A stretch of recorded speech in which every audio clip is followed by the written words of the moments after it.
Ya, kita akan lihat di dalam Kejadian pasal 37, Kejadian 37, ayatnya yang ketiga sampai 11. Ya. Sekali lagi Kejadian 37, ayatnya yang ketiga sampai dengan ayat 11. Kita akan membaca, saudara ikutin pembacaan saya, dan atau saudara jika saudara punya Alkitab atau handphone lebih, Anda bisa membacanya di tempat Anda. Israel lebih mengasihi Yusuf dari semua anaknya yang lain, sebab Yusuf itulah anaknya yang lahir pada masa tuanya, dan ia menyuruh membuat jubah yang maha indah bagi dia. Setelah dilihat oleh saudara-saudaranya bahwa ayahnya lebih mengasihi Yusuf dari semua saudara-saudaranya, maka bencilah mereka itu kepadanya dan tidak mau menyapanya dengan ramah. Pada suatu kali bermimpilah Yusuf, lalu mimpinya itu diceritakannya kepada saudara-saudaranya. Sebab itulah mereka lebih benci lagi kepadanya, karena katanya kepada mereka, coba dengarkan mimpi yang kumimpikan ini.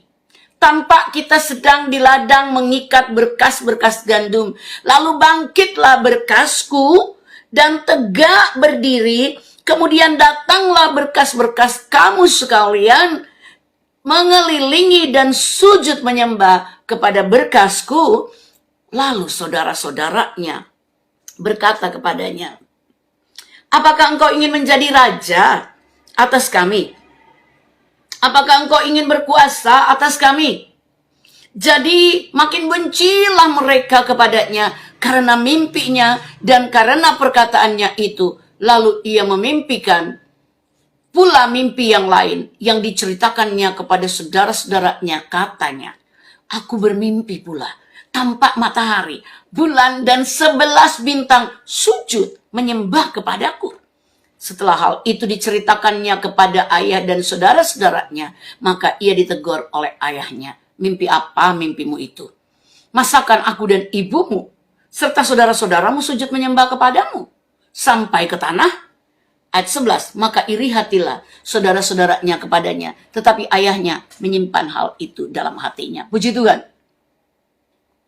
Saudara, saya ingin menyampaikan kepada saudara malam hari ini dari tema kecil saya, My Journey.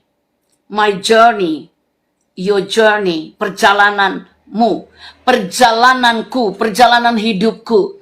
Kita sedang melihat bukan perjalanan hidup Pastor Irene, tetapi perjalanan hidup seorang yang bernama Yusuf.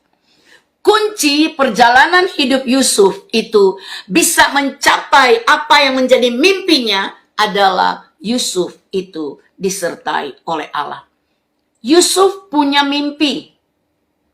Yusuf orang yang punya mimpi. Yusuf itu orang yang bersemangat, Bapak Ibu Saudara.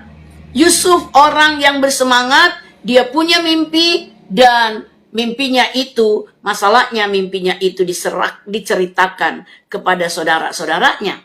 Nah, saudara-saudaranya menjadi benci kepadanya, Bapak Ibu.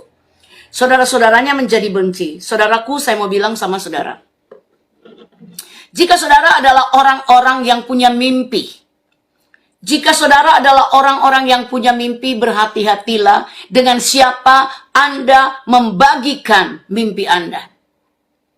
Your journey, Dahlia Tarehoran journey, Dede Kusnanto, Hadi Kusnanto journeys, Lauren journey, tuliskan my journey, perjalananku. Bagaimana perjalananmu? Kita lihat perjalanan Yusuf, Bapak Ibu. Hari ini, kalau saya mau bercerita my journey hari ini, saya baru tidur jam 3:30 pagi, habis mempersiapkan untuk masak-masak untuk persiapan kasih makan orang dari siang dan sampai malam. Dan kemudian ketika saya tidur, anak-anak bangun dan mereka melanjutkan pekerjaan saya. Jadi setelah itu saya kembali sibuk untuk bekerja, mempersiapkan bersama beberapa yang membantu saya. Dan kemudian siangnya kami pergi untuk melakukan pelayanan memberi makan kepada orang-orang pemulung yang ada di TPA Alak. Pulang dari sana, Bapak Ibu Saudara, saya masih mempersiapkan makan malam bersama ipar saya. Kami hanya berdua mempersiapkan makan malam, dan kemudian kami jalan keliling kota, khususnya untuk menemukan anak-anak yang menjual koran pada malam hari untuk memberikan mereka makan malam. That's my journey today. Bagaimana your journey? Bagaimana perjalananmu hari ini? Apakah Anda betul-betul melakukan perjalanan hidup saudara dengan berkualitas? Besok kami akan terbang ke Maumere dan kami akan jalan darat ke ND. Saya bersama anak saya. Kami akan merayakan Paskah di kota ND. Setelah perayaan Paskah di sana, kami akan kembali ke kota Kupang merayakan Paskah bersama anak-anak pemulung di TPA, dan juga kemudian kami akan merayakan Paskah di Camplong. Nah, saudara, semuanya itu akan sangat menguras tenaga, menguras dana ya juga ya. Kami akan kasih makan mereka, kami akan bikin kegiatan cari telur, dan pengumpul terbanyak kami akan memberikan hadiah juga kepada mereka. Saudara, saya bersuka cita tadi di TPA Alak. Kenapa? Mereka sudah tidak lagi, awal-awal kami ke sana mereka malu, ya, mereka minder. Mereka minder, dan ketika sudah beberapa kali kami ke sana, Bapak Ibu Saudara, saya bersyukur bahwa kami sudah mulai terikat hubungan. Hubungan kami mulai terikat, mereka sudah tidak minder lagi terhadap kami, mereka berani mendekat ke kami, mereka berani ngobrol dengan kami. Waktu yang lalu mereka sembunyi. Bapak Ibu. Tetapi saya bersyukur sekali sama Tuhan, tadi mereka sudah cukup berani, dan kami ada di dalam suasana yang sangat indah. Walaupun tadi siang itu tidak terlalu banyak Bapak Ibu, karena pesan kami tidak tersampaikan, ternyata tidak tersampaikan, jadi mereka tidak bisa kumpul semuanya. Tetapi kami kasih makanan untuk mereka-mereka yang nggak sempat datang, Bapak Ibu. Puji Tuhan.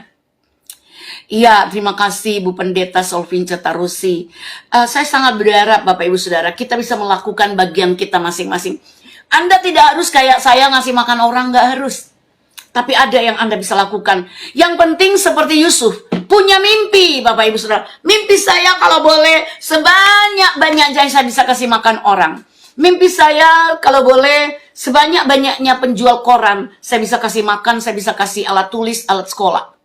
Kalau boleh sebanyak-banyaknya orang di TPA itu saya bisa kasih makan mereka dan bisa kasih tambahan uang jajan ke mereka. Saya bersyukur kakak saya juga hadir tadi dan dia juga ikut berbagi ya dengan saudara-saudara kita di TPA Alak. Dan ini sangat indah Bapak Ibu Saudara. Iya, selamat malam juga. Iya, oke, puji Tuhan. Nah, luar biasa Bapak Ibu Saudara. Yuk kita lihat selanjutnya. Yusuf ini punya mimpi, dia punya cita-cita, dan dia punya cara untuk mencapainya. Walaupun dia sebetulnya tidak berpikir bahwa ketika dia disuruh ayahnya untuk memberi makan, mengantarkan makan kepada saudara-saudaranya di padang, dia tidak pernah berpikir bahwa itu perjalanannya yang terakhir, di mana dia kemudian akan mulai menjalani perjalanan yang sangat sukar dan sulit. Dia tidak pernah berpikir bahwa itu adalah perpisahannya dengan ayahnya. Dia juga tidak pernah berpikir bahwa kakak-kakaknya itu akan melakukan hal yang jahat terhadap dia. Dalam perjalanan hidup kita, Bapak Ibu Saudara, kita tidak pernah tahu siapa yang akan kita jumpai. Kita tidak pernah tahu apa yang akan kita alami. Tetapi selama kita disertai oleh Allah, kenapa kita disertai Allah?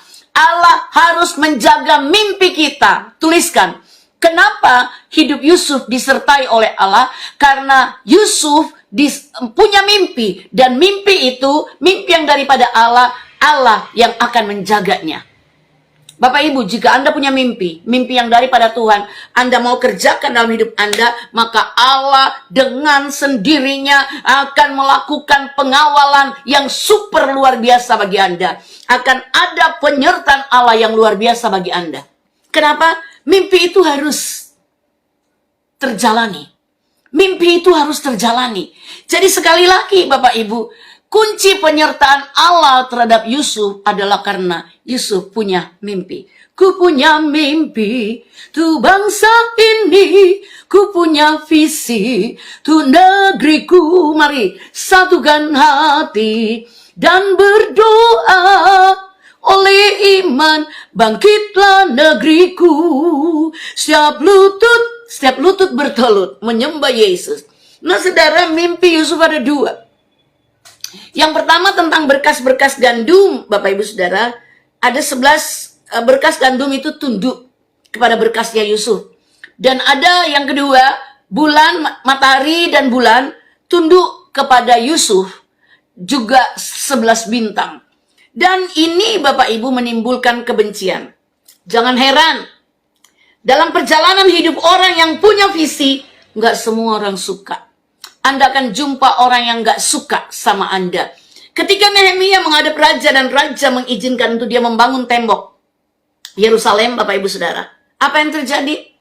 Ada orang yang nggak suka, Sanballat dan Tobia.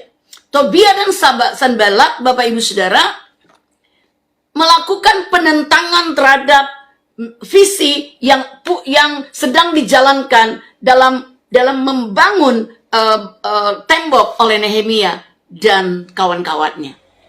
Bapak Ibu Saudara, tetapi percayalah, selama engkau tetap mau menjalankan visi yang Allah berikan kepadamu, Anda akan mengalami penyertaan Allah yang sempurna.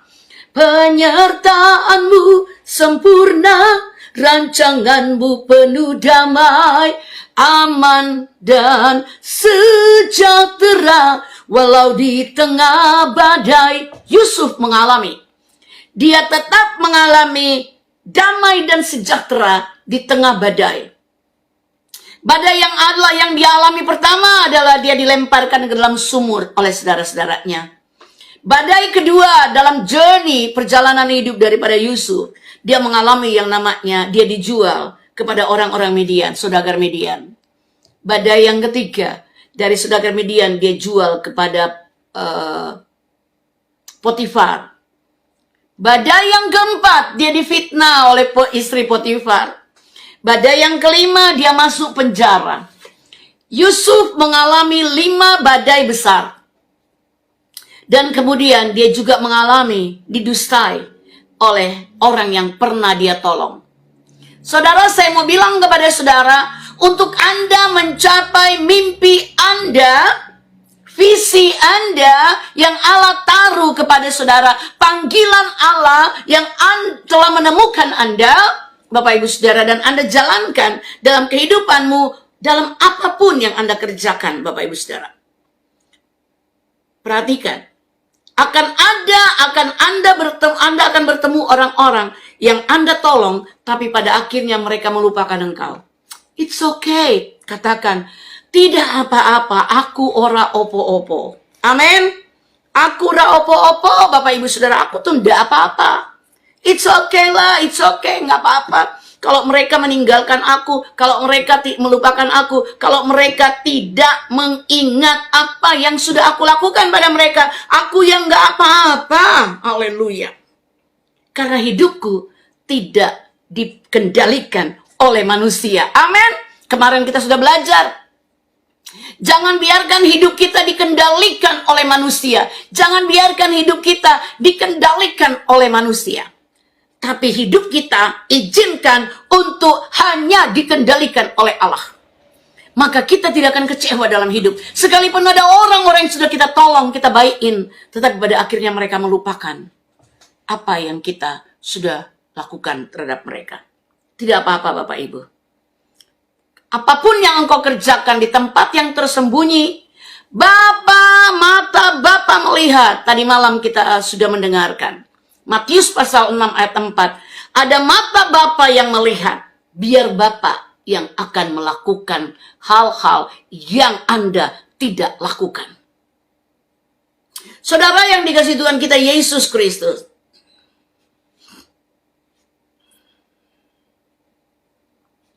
Jadi Yusuf ini disertai oleh Allah. Karena dia punya visi. Visi itu harus dijaga. Saya punya moto yang saya tuliskan di akun media sosial saya. I have vision, God has the provision. Aku punya visi, Allah punya provisi, penyediaan atas segala yang aku butuhkan. Saya sudah pernah bersaksi kepada Bapak Ibu Saudara, tahun 2016 saya dapat visi untuk ke bangsa-bangsa, dan kemudian kami berangkat ke Brunei Darussalam. Jadi dalam satu bulan itu, mulai 2016, satu bulan saya ada di 2 negara. Satu bulan saya ada di 2 negara, di 2 bangsa. Maaf. Waktu kami mau ke Brunei Darussalam, saya dapat tugas dari tim saya untuk bagian mencari kontak person di Brunei Darussalam. Waktu saya berdoa puasa, Roh Kudus taruh sesuatu di hati saya. Dia katakan begini, aku telah menyiapkan seorang perempuan untuk memelihara kamu di Brunei Darussalam. Bapak Ibu Saudara yang dikasihi Tuhan kita Yesus Kristus. Dan ini sesuatu yang amat sangat luar biasa. Kenapa? Ketika kami tiba di Brunei, seorang ibu yang saya nggak kenal menjemput kami. Dan mereka sudah menyiapkan hotel buat kami, tetapi kemudian singkat cerita, kami nginep di rumah ibu ini. Kami lebih memilih nginep di rumah ibu ini karena dia menawarkan mobil untuk mengantar-ngantar kami. Dan Bapak Ibu tahu, selama kami berada di Brunei Darussalam, 4 hari saja kami di sana, kami nggak bayar hotel, nggak bayar makan, nggak bayar sewa mobil. Bahkan pulangnya Bapak Ibu Saudara, kami dibeliin bagasi 40 kilo.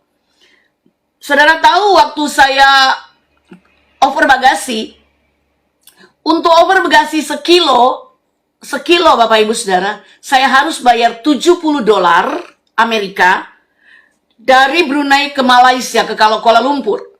Dan dari Kuala Lumpur ke Jakarta, Bapak Ibu Saudara, saya juga harus membayar tambahan $70. Artinya $140 itu bukan uang yang sedikit, 2 juta lebih Bapak Ibu, untuk membayar kelebihan 1 kilo. Tetapi oleh anugerah Allah, Bapak Ibu, kami justru dibayarkan 40 kilo bagasi, dan dia menyediakan oleh-oleh, kami tidak keluar biaya sama sekali. Itulah Allah, ketika kita punya visi, Allah punya provisi. Allah menjaga, menyertai kita dengan semua yang kita butuhkan. Dia mengadakan. Haleluya Bapak Ibu Saudara. Sebab itu, miliki visi in your journey. Anda harus memiliki visi di dalam kehidupan saudara. Perjalanan kehidupan saudara harus disertai dengan visi. Anda akan melihat hidupmu nggak akan kekurangan. Anda tidak akan kekurangan. Anda tidak akan nangis-nangis karena nggak ada uang. Anda tidak akan ngeluh-ngeluh ke orang, ngomong ke orang Anda nggak punya uang tuh bayar listrik, nggak punya uang tuh bayar regis anak, nggak punya uang tuh bayar rumah, nggak punya uang tuh bayar cicilan. Bapak Ibu Saudara, jika Anda punya visi aja, makanya saya kasih judul kecil My Journey, perjalanan hidup. Nah, saudara yang dikasih Tuhan kita Yesus Kristus, awal perjalanan hidup Yusuf tuh enak banget loh. Enak banget. Awal perjalanan hidup Yusuf itu sangat-sangat enak. Kenapa Bapak Ibu Saudara? Karena dia sangat disayang oleh ayahnya. Dia dimanja oleh ayahnya. Dia diberikan apa yang lebih baik, yang terbaik. Saudara, haleluya, haleluya. Yusuf diberikan yang terbaik. Makanya Bapak Ibu Saudara, jika Anda mendapatkan satu kehidupan yang lebih baik dari orang lain, jangan kaget akan ada orang yang tidak suka kepadamu. Jika engkau punya visi, punya mimpi, jangan kaget akan ada orang-orang bahkan yang di sekitarmu yang gak suka sama kamu. Sebab itu Bapak Ibu perhatikan, jika engkau punya visi, punya panggilan, engkau temukan panggilanmu, atau engkau sudah ditemukan oleh panggilanmu Bapak Ibu Saudara, maka perhatikan.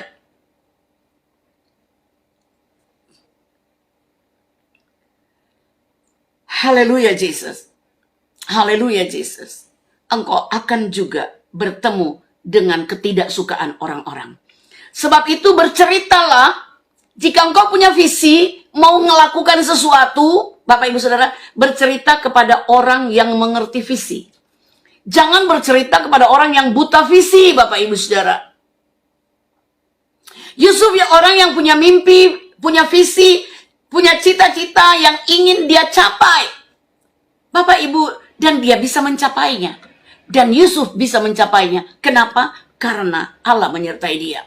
Walau perjalanan hidupnya itu saat menurun itu amat sangat-sangat dalam. Tetapi di lembah kekelaman pun Yusuf disertai oleh Allah. Saudaraku, jangan takut ketika engkau berada di lembah kekelaman. Jangan takut, jangan takut, jangan takut. Allah menyertai engkau. Mazmur pasal 23 ayat 1, 2, dan 3 dan seterusnya. Tuhan adalah gembalaku, takkan kekurangan aku.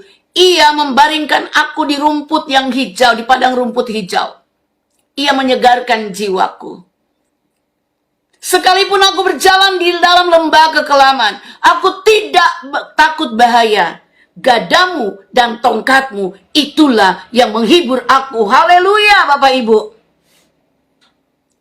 Jadi, untuk orang yang punya visi, Bapak Ibu Saudara, di lembah kekelaman pun jangan takut. Karena segala sesuatu akan indah pada waktunya. Tuliskan. Pengkhotbah 3 ayat 11. Segala sesuatu indah pada waktunya. Segala sesuatu indah pada waktunya.